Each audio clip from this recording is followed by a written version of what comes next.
बंदो सतगुरु चरण को करूं तो प्रेम प्रणाम। अशुभ हरण मंगल करण धनी श्री देव चंद्र जी नाम। श्री प्राणनाथ निज मूलपति श्री महराज सुना। तेज कुंवर श्यामा युगल को पल पल करूं प्रणाम। पिया जी को पल पल करूं प्रणाम।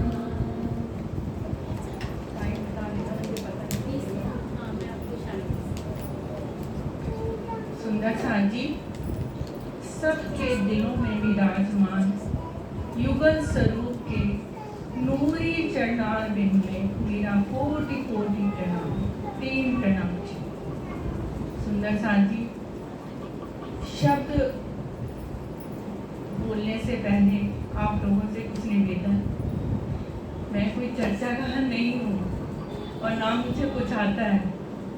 मैंने तो जो भी पाया है सरकार श्री और स्वामी जी की चर्चाओं से, उनकी सानिध्यता से ही पाया है और वो ही उनकी ही मेहर से, राज्य की मेहर से और उनके ही आदेश से मैं दो शब्द अगर बोल पाई और उस बोलने में अगर क्योंकि मेरा जीव भी मेरे साथ शामिल है तो जीव्या से कुछ भी निकल जाए तो मैं पहले से क्षमा प्रार्थी हूँ।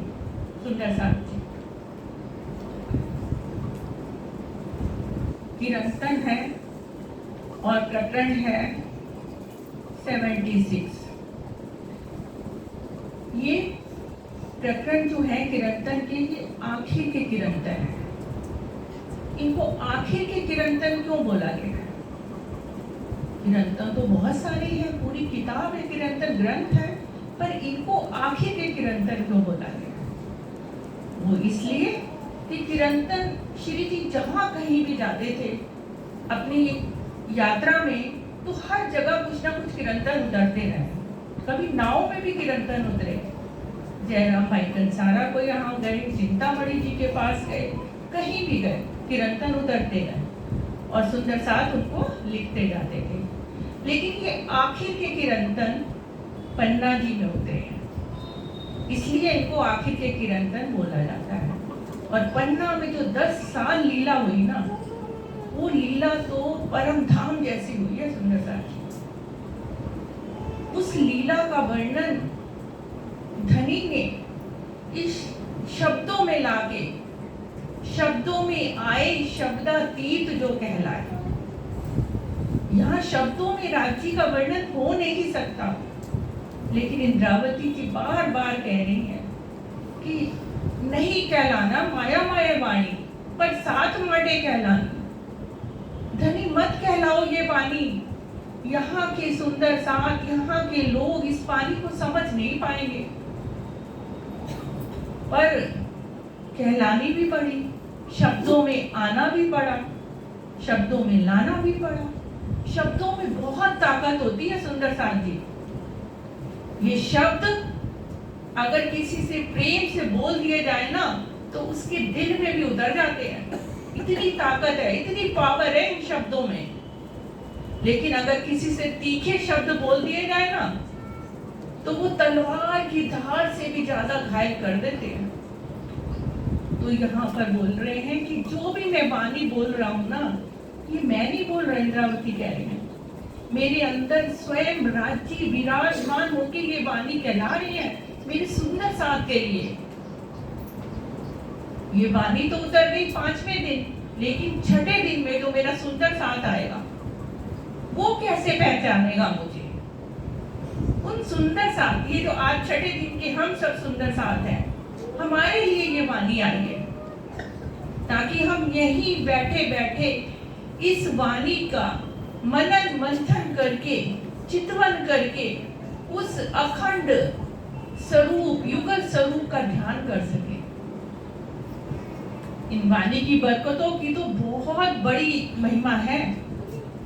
इस वाणी को पाने के लिए कई भैरव झाप जपाए, कई तेरे तिल कटाए, लेकिन फिर भी नहीं पाए। तो इस वाणी की बरकत से आज हम सुंदर साथ को एक बूंद आई हक दिल से, जिन कायम किए फिर चर। एक बूंद की इतनी सिफत है जो आज हम यहाँ बैठे बैठे कोई भी शास्त्र ज्ञान ले आइए, किसी से भी शास्त्रार्थ कर लीजिए, आप यहीं बैठे बैठे इस वाणी की बरकत से सबको जवाब दे दोगे। ये एक बूंद की सिफत है। तो शब्दों में बहुत पावर है, पर बस हमें उसका सही उपयोग करना आना चाहिए। तो चलिए आज इस किरंतन को लेते हैं। निज नाम सोई जाहिर हुआ, जाकी सब दुनिया देखत। मुक्त देसी ब्रह्मांड को आए ब्रह्मात्म सत। ये पूरा प्रकरण हमें चितवनी की ओर संकेत दे रहा है कि हमें चितवनी करनी चाहिए। कई सुंदर साथियां बैठे नए भी, वो सोच रहे होंगे चितवनी क्या है। तो सुंदर साथी, चितवनी एक तरह की ध्यान है। हर धर्म में आजकल ध्यान कराया जाता है, और लेकिन वो ध्यान कहाँ तक पहुंचता है, वो निराकार तक भी नहीं पहुंचता। उससे आगे का उनके पास ज्ञान ही नहीं है। लेकिन हमारी वाणी में जो ध्यान, चितवन, चित्तवन, जो हमारा चित्त है ना, उस एक वन में लग जाए, उसको कहते हैं चितवन। और वो वन क्या है? ओनली मेरे राज्य महाराज। दुनिया तरह तरह का ध्यान कर रही है, कई बहुत तपस्या भी कर रहे हैं, कई सालों से तपस्या कर रहे हैं, पर उस धाम स्वरूप और उसकी लीला को नहीं जान पा रहे, उस सच्चिदानंद पार ब्रह्म को नहीं जान पा रहे। तो यहाँ बोल रहे हैं निज नाम सो ही जाहिर हुआ। अब वो नाम जाहिर हो गया, जाकी सब दुनिया राह देखत। कब से वो सारी दुनिया उस नाम की राह देख रही है कि कब वो नाम जाहिर होगा।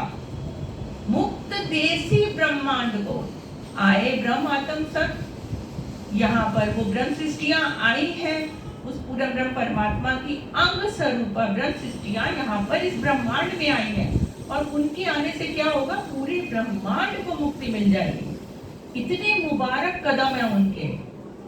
अभी भाई साहब ने भी बताया कि ब्रह्म मुनियों की महिमा कितनी ज्यादा, वेदों में, शास्त्रों में, कुरान में, सब धर्मों में ब्रह्म सृष्टियों की महिमा गाई गई है। तो उनके संसार में आने से ही, उनके मुबारक कदम यहाँ पर पड़ने से ही पूरे ब्रह्मांड को मुक्ति मिल जाएगी। अब निज नाम को पहले थोड़ा समझे। यहाँ प्रायः देखने में ऐसा लग रहा है कि निज माने मेरा, और नाम जो सबका नाम होता है। लेकिन यहाँ नाम का तात्पर्य तन के नाम से नहीं है। तन तो सबके ही है, कुछ क्षण भंगुर है, थोड़े समय हम जीते हैं, हमारे माँ बाप हमारा नाम रख देते हैं, फिर हम बड़े होते हैं और अपने परिवार को पालते हैं, और फिर इस जीवन से विदा हो जाते हैं। तो वो तन का नाम कहा गया, वो अमर तो नहीं है, अखंड तो नहीं है। यहाँ कौन से नाम की बात करी जा रही है? यहाँ पर अक्षरातीत पार ब्रह्म की पहचान, वो कोई तन से नहीं जुड़े हुए अक्षरातीत। अक्षरातीत किसको बोलते हैं? जो अंदर बैठ के राज्य महाराज अपनी साक्षात शक्तियों के साथ बैठे हुए हैं, उस नाम को जाहिर, उस पहचान को जाहिर किया जा रहा है। वो अब कलयुग में आया हुआ है। सब विद्वतन सहित आए हैं यहाँ पर। पहले भी आए, मोहम्मद साहब के तन में भी आए, लेकिन सब विद्वतन सहित तब भी नहीं आए, और तब तो रूहें भी नहीं थी, वाणी भी नहीं उतरी थी। लेकिन अब अपने अर्श का पूरा खजाना लेकर वो आए हैं, सब विद्वतन सहित, अपने धाम की, अपने स्वरूप की, अपने लीला की, सब विद्वतन सहित यहाँ पर अपनी पहचान देने आए हैं। नाम से परे है पिया, नाम तो धराया यहाँ, जाने सब नाम को, नाम का न काम यहाँ। शब्दों में आए शब्दातीत जो कहलाए। नाम से परे है पिया, उनका कोई नाम नहीं है। जिस तन को भी वो धारण करते हैं ना सुंदर साजी, उस तन का नाम रखा जाता है। जैसे कभी श्री कृष्ण जी के तन में आए द्वापर में, और कभी कभी तो महेश्वर तंत्र, गीता, भागवत, वेदों में उनको प्राणनाथ भी कहा गया है। उमा हमेशा शिव जी को कहती है, हे मेरे प्राणनाथ। लक्ष्मी विष्णु भगवान को कहती है, हे मेरे प्राणनाथ। तो प्राणनाथ शब्द तो चल रहा है पहले से, लेकिन खाली संबोधन के रूप में। असल में प्राणनाथ कौन है वो नहीं जानते। वो प्राणनाथ तब जाहिर होंगे जब 28वें कलयुग में ब्रह्म मुनि आएंगे अपने पूर्ण ब्रह्म परमात्मा के संग, तब वो नाम जाहिर होगा। यहाँ पे उस नाम की बात हो रही है। तो वो जब नाम यहाँ पे ब्रह्म आत्माएं आएगी तो क्या करेंगी, अब यहीं पे एक उदाहरण से समझते हैं। प्रधानमंत्री जी हैं मोदी जी, कहीं भी जाते हैं, किसी गांव में गए, शहर में गए, कोई उनका भाषण है देने गए, स्पीच देने गए, अकेले तो नहीं जाते ना, इतना लश्कर उनके साथ चलता है। और जब वहां जाते हैं और उनके आने की गवाहियां पहले से ही लिखवा दी जाती हैं, टीवी पे, मैगजीन में, जगह जगह इश्तिहार लग जाते हैं कि प्रधानमंत्री जी आ रहे हैं, और उनके स्वागत के लिए कितनी तैयारियां की जाती हैं कि किसी तरह की कोई कमी ना रह जाए। तो इस बार तो कौन आए हैं, अक्षरातीत आए हैं, शहंशाहों के भी शहंशाह, और अपने सब विद्वतन सहित आए हैं। तो उनके लिए ब्रह्मांड कुछ अनोखा ही तो होगा। अब प्रधानमंत्री जी भी कहीं जाते हैं तो स्पीच देते देते देते कुछ ना कुछ सुविधाएं, कुछ ना कुछ बेनिफिट, गिफ्ट बांट देते हैं जाते हुए चलते हुए। चलो बिजली माफ कर दी, पानी माफ कर दी, या स्कूल बनाना है, स्कूल नहीं है, स्कूल दे दिया, कहीं फंड दे दिया अनाथालय के लिए। तो ये तो मेरी अक्षरातीत है, मेरे प्रीतम आए इस संसार में, तो क्या ऐसे ही चले जाएंगे? सारी दुनिया को अखंड करके जाना है उन्होंने इस बारी।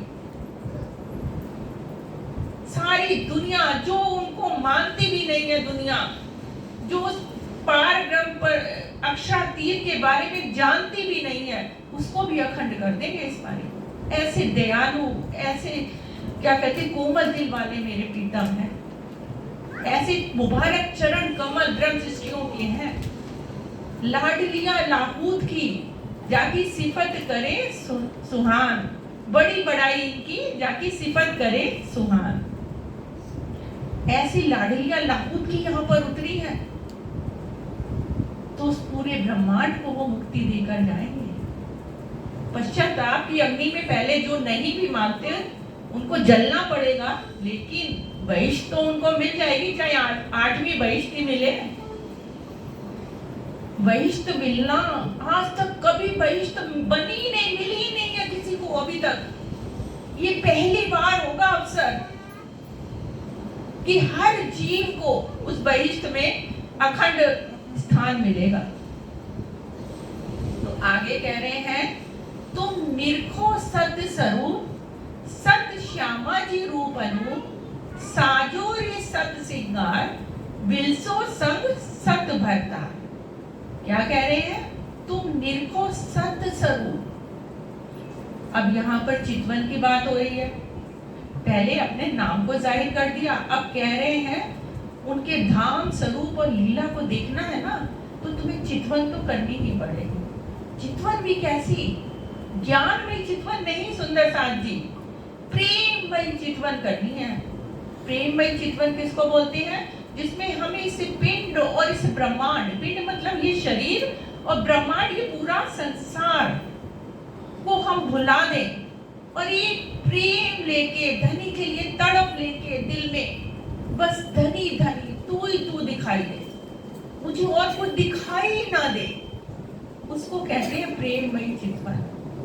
और उस प्रेममयी चितवन में तुम निरखो सत्य स्वरूप, सत्य माने अखंड, तो तुम अपने उस अखंड स्वरूप को निरखो, अर्थात अपनी पर आत्म को देखो।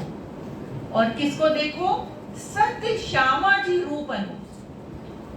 और क्या कि श्यामा जी जो हमारी आनंद अंग है, बड़ी रूह जिनको बोला है, रूह अल्लाह, उनके अनोखा जो उनका रूप है, अनोखा जो उनका श्रृंगार है, उसको तुम देखो।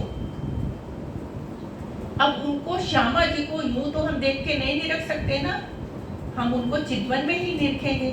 तो 2 मिनट के लिए सब सुंदर साथ आंखें बंद करें और अपना ध्यान उस मूल मिलावे में लेके चलें, जहां श्यामा जी युगल स्वरूप दोनों राजी और श्यामा जी स्वर्णिम रंग के सिंहासन पर विराजमान है और उनके बाएं अंग में श्यामा जी विराजमान है।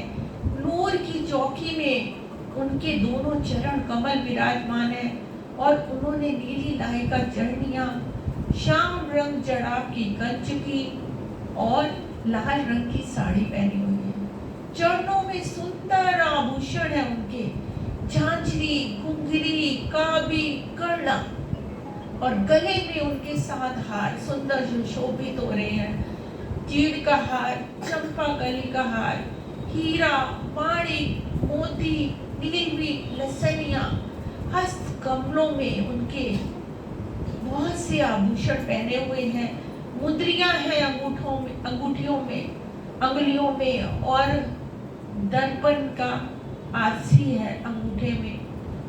ऊपर पहुंची नव घड़ी, नव चूड़, कंकनी और बाजूबंद, और मस्तक पर सुंदर बिंदी, बेंदे की सुंदर शोभा, नासिका में मुरली की शोभा, कान में पानड़ी की शोभा, और उस पानड़ी की झाई जब गल स्थल पर पड़ती है तो वो और भी गुलाबी लगते हैं।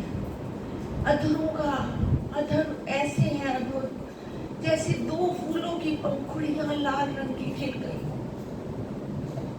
ऐसा सुंदर स्वरूप श्यामा जी का, अति गौर वर्ण, गहरी लालक लिए हुए, सुंदर नेत्र, लज्जा से भरे हुए, सुंदर भ्रकुटी, भौहें, पापड़ और सुंदर मुखारबिंद, गुलाबी सी आभा लिए हुए, सिर पर साड़ी का पल्लू, उस पल्लू में से झलकती हुई राखड़ी, कई तरह की स्वर्ण पट्टिका की शोभा, बेनी झलकती हुई, चोली बंद झलकती हुई, ऐसा सुंदर स्वरूप मेरी श्यामा महारानी का, जिसको हम सिर्फ चितवन में ही देख सकते हैं। तो ऐसे सुंदर श्यामा जी के स्वरूप को देखना है। साजोरी सत सिंगार और बिरसो संग सत भरता। साजोरी सत सिंगार। अब श्यामा जी की इस अनुपम सौंदर्य को देखना है तो हमें श्रृंगार कौन सा सजना होगा सुंदर साजी। इन आंखों से तो वो दिखाई नहीं देंगे, तो हमें अंदर की मेरी निज आंखें जो आत्म के चक्षु हैं वो खुलेंगे जब धनी की मेहर से, और मैं पर आत्म का श्रृंगार सजूंगी और स्वयं को भी श्यामा जी जैसा श्रृंगार सजाऊंगी, तब जाके मुझे वो श्यामा जी का श्रृंगार दिखाई देगा। बिरसो संग सत भरतार। और अपने राज्य महाराज के संग वो परम धाम में जो हम तरह तरह के विलास करते थे, आनंद की लीलाएं करते थे, चितवन में बैठकर हम वो सब लीलाओं का आनंद लें। आगे कह रहे हैं, सत पशु पंखी अलेखे, सत खेल राज साथ खेले देखे, सत खेले बोले वन माही, सत सुख हिसाब काबू नहीं। अब उस परम धाम के जो पशु पक्षी हैं अलेखे अनंत हैं। अगर हम चितवन में जाके देखें तो जिस तरह भी देखें, जहां भी धनी की सवारी चलती है राज श्यामा जी की सवारी चलती है, चाहे वो आकाश में हो, आकाश के पशु पक्षी आकाश में, जमीन के पशु पक्षी जमीन में, सारा लश्कर उनके साथ चलता है। और कैसे चलता है? मृदंग बजाता हुआ, नृत्य करता हुआ, झूमता हुआ कि मेरे धनी की सवारी चल रही है। और वो वनु पशु पक्षियों के रूप में भी कौन है? मेरे पिया है। मेरे पिया कभी बांदर बन के बैठे हैं, मेरे पिया कभी सुखपाल बन के बैठे हैं जिन पे हम चढ़ के जा रहे हैं। और वो सुखपाल भी चेतन है, बातें करते हैं रूह से। रूहों की इच्छा हो तो सुखपाल धीमी गति से चलते हैं, और रूह की इच्छा हो तो सुखपाल तेज गति से भी चलते हैं। और जो जमीन के पशु पक्षी है, तरह तरह के वाद्य यंत्र बजाते हुए, नाचते गाते पिया के साथ चलते हैं। तो इस तरह से सत पशु पंखिया लेके सत खेले राज साथ देखे। और हम सब सखियां भी राज श्यामा जी के साथ उन पशु पक्षियों की लीलाओं को देखती हैं। वो पशु पक्षी क्या करते हैं, हर पल उनके दिल में यही आता है कि मैं किस तरह से इस तरह से रूहों को रिझाऊं कि उनके मुख पर प्रसन्नता के बादल मंडराएं, मेरी रूहें खुश हो जाएं। तो राज्य के एक इशारे पर वो किस तरह से नृत्य करते हुए, झूमते हुए, नाचते हुए सब जगह पे पिया जी के साथ चलते हैं। इनको रूहों के खेल खिलौने भी बोला गया है। खेल खिलौने, जैसे बच्चा किसी खिलौने के साथ खेलता है, उसे बहुत खुश होती है, बहुत अच्छा लगता है। पेरेंट्स कोई भी एक नया खिलौना लाके बच्चे को दे, बच्चा कितना खुश होता है, बहुत खुश होता है उस खिलौने के साथ। तो ये जो वन के पशु पक्षी हैं, ये भी रूहों के खेल खिलौने हैं, और रूहों को रिझाने की खातिर तरह तरह के करतब दिखाते हैं। सत्य खेले बोले बनवाही, सत्य सुख हिसाब काहू नाही। अब जो ये बोलते हैं, मीठी मीठी वाणी बोलते हैं, उसका तो कोई हिसाब ही नहीं है। धनी कह रहे हैं, उनको मैं कैसे बताऊं कि वो पशु पक्षी एक एक रूह की आवाज लगा लगा के बुलाते हैं। वहां कोई नाम नहीं है, रूहों का कोई नाम नहीं है। सब रूहों की शक्ल भी एक जैसी, स्वरूप एक जैसा। तो कैसे बुलाएं, कैसे करें? तो अपनी ही वाणी में बोलते हैं, पिया पिया कसम कसम। और उन्हीं पिया पिया कसम कसम में ही रूह को पता लग जाता है, रूह को, कि मुझे बुला रहे हैं, मुझे बुला रहे हैं, मुझे बुला रहे हैं। ऐसी और कई तो रूहों की नकल भी करते हैं। वहां पर चांदनी चौक में जब सवेरे धनी दीदार करने आते हैं, तीसरी बूम पे खड़े होकर दीदार देते हैं, तो पशु पक्षी कैसे पूरा लश्कर दौड़ता हुआ आता है। कई हाथी का पूरा आ रहे हैं, झुंड के झुंड सफेद हाथी आ रहे हैं, कई लाल हाथी आ रहे हैं, कई सिंह आ रहे हैं, कई बड़े बड़े ऊंट आ रहे हैं, सियागोस आ रहे हैं, चीते आ रहे हैं, और उनके ऊपर बैठे हुए छोटे छोटे पशु पक्षी कतारबद्ध होके आ रहे हैं। कोई वन की नहरों में इतनी दूर रहते हैं, लेकिन धनी का दर्शन करने तत्काल वहां पर पहुंच जाते हैं, और धनी का दीदार करने के लिए, उनको प्रणाम करने के लिए कैसे आतुर रहते हैं। क्योंकि उनकी खुराक भी क्या है? धनी का दीदार ही तो उनकी खुराक है। धनी को ना देखें तो एक पल में ऐसा लगता है अभी प्राण छोड़ देंगे। यहाँ के भी लव बर्ड्स आप देखते हो ना, एक प्राण छोड़ देना तो दूसरा आकाश में इतनी तेज ऊपर जाता है और अपने आप को जमीन पे पटका के मार देता है। तो वहाँ, ये तो वहाँ के आशिक पशु पक्षी हैं जो प्रीतम के बिना एक पल भी नहीं रहते। कोई सागरों से आ रहा है, तो कोई वन की नहरों से आ रहा है, कोई कहीं से आ रहा है, और आके किस तरह से धनी का दीदार करते हैं। खाना दीदार, पीना दीदार, तो इस तरह से वहां पर करते हैं। अभी है टाइम, चलो चौपाई दोहराते हैं सुंदर सानी। सत्य पशु पंखी अलेखे, सत्य खेल राज साथ देखे, सत्य खेले बोले बनवाही,